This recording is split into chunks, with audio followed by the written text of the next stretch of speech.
What's good, y'all? You're here for the basics and I shall deliver. We'll be going over the rewards, the core concepts of the fight, the mechanics of the fight, how to build a team, and then how to gear. So let's get straight into the rewards, because rewards is what most people are interested in. How do you get those rewards and how should you split those? Splitting them is very simply explained. You want to go for one run of Apocalypse 1 and one run of Apocalypse 2, with the reason being that out of the, let's say, the highest chest on Apocalypse 1, you get 10 random items starting off at 6, and on Apocalypse 1 on the first chest you already get 11 items, but the jump only goes from 11 up to 15, so it is more worth it to get one run done here to get 10 and then one run here to get 11 instead of trying to do 2 runs to get 15, because in total you get 21, right?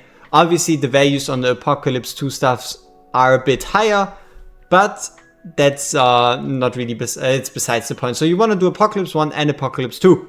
Now, how can you beat this guild boss? How much mech fragments does every one of your guild members need to do or need to collect for y'all to be able to collectively beat this boss? Let's assume everybody attacks Apocalypse 1 and Apocalypse 2. So to kill the first guild boss you need a total of 588-ish thousand mech fragments. It's a bit of a weird number, but simply speaking, every one of y'all needs to do around 19,000 mech fragments on average. So 19,000 mech fragments on average kills Apocalypse 1 and unlocks these rewards for the whole guild. And on Apocalypse 2 the math is a bit more simple. If you do 1,000 mech damage, right, and if you do 1,000 mech fragments you deal 0.1% damage, which means this dude has 1,000,000 mech fragments of HP. And that also means every one of your guild members needs to be able to do 33,333 mech fragments for y'all to be able to beat Apocalypse 2.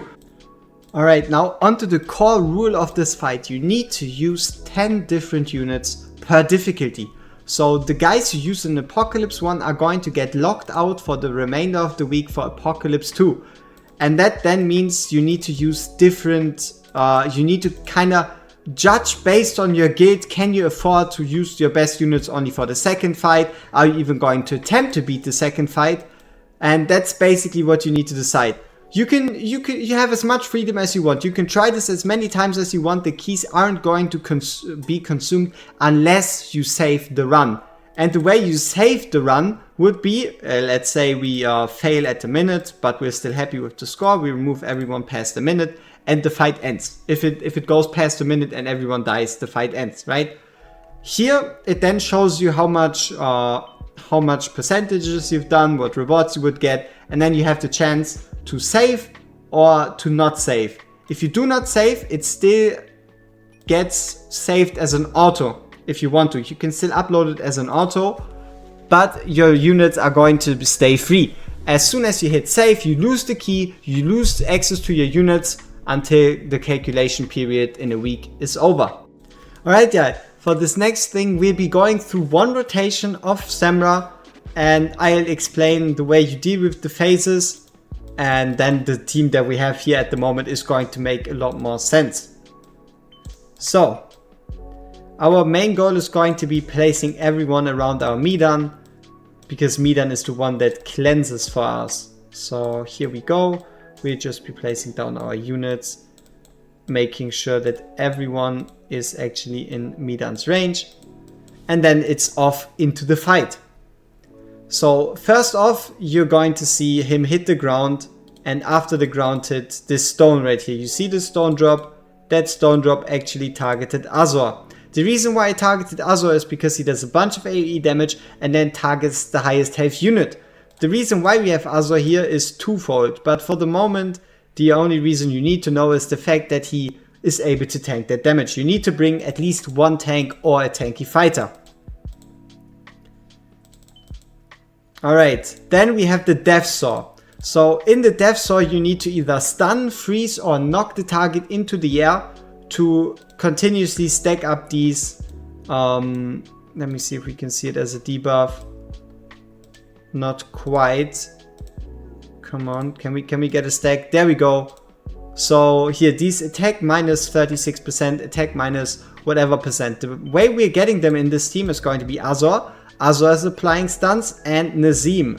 So Nazim is also shooting his swords at Semrah, increasing the count and reducing the attack of the Death Saw. So that is what we're doing here, delaying him. And then there's two options. You either kill him right here with the way we're doing it, or you actually take a bit longer, and then you just have to do the same mechanic again and then weaken it. If you're doing it well, you are also going to be able to carry over this buff or debuff from one saw wave into the other one. But yeah, for the moment we'll be just going in with ultimates, dealing as much damage as possible against the boss. So now we saw the Cyclops Gaze. The Cyclops Gaze just does a bunch of AoE damage, which means you need sources of healing and in general tankiness on your units. So right here again we'll be doing our damage, and he comes in with the Earth Shatter. So Earth Shatter is again just a bunch of AoE damage, and then rocks based on his stacks of the debuff or the buff that he's going to give himself right here with Aegis Mode. With Aegis Mode he increases his damage reduction by 6%, and then on Semrah 2 he's doing it by 10%, as well as increasing the AoE damage. So the way we're dealing with that right here is going to be Kalina.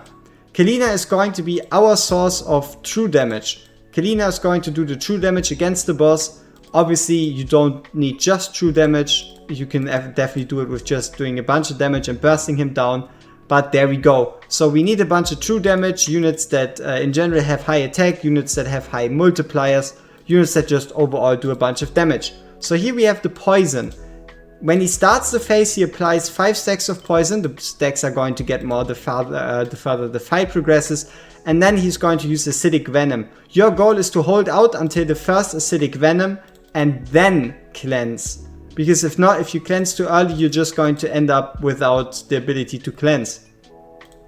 So right here we got that one down, and then there's again going to be two scenarios. Either you beat the boss fast enough, or he's going to do more poison. If he does more poison, you need to make sure that your units are tanky enough, or that you brought enough healing to make sure that your units survive until you can cleanse for the second or even third time, depending on how many times you need. So that is the third phase, and that's already about it.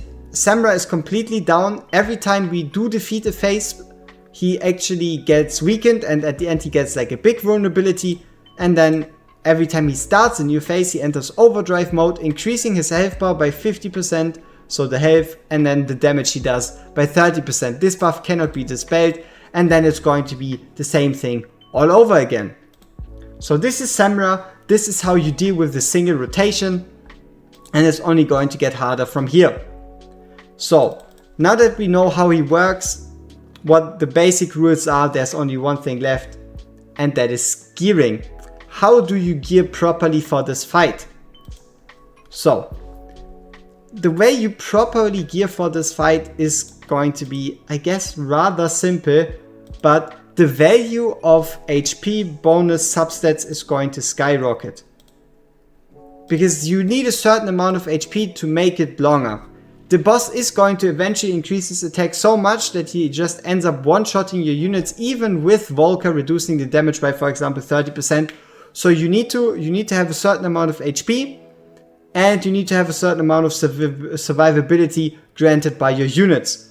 So you want to build for survivability first. So you want to make sure that you get, for example, some flat attack, some flat HP, units that reduce attack, units that reduce the damage taken, and stuff like that. And after that, you build for attack. So the reason why you build for attack is because you're not going to have a lot of inspiration ongoing here. And also, especially in the second phase, the boss just increases his reductions, so you want to overcome those reductions. And then on top of that, for the second phase especially, it is really needed, I guess, to use true damage. So for their true damage is based on the hero's attack. So true damage can't crit, true damage is just based on the hero's attack, so the higher the hero's attack, the higher the true damage. Which means the two rules are going to be build HP and build attack. The rest is then really just up to your gear. If you can build Sorbonne Arcana sets, Aegis Wrath sets, Infernal Roar sets, you really gotta see. But you need, and the squishier your units, so for example it goes tank, fighter, healer, marksman. The squishier your units, the more HP subsets do you need on those for them to be able to survive. Obviously you kind of gotta then find a balance between using HP on your artifacts and on your gear and stuff like that, but at the end of the day, HP first, attack after.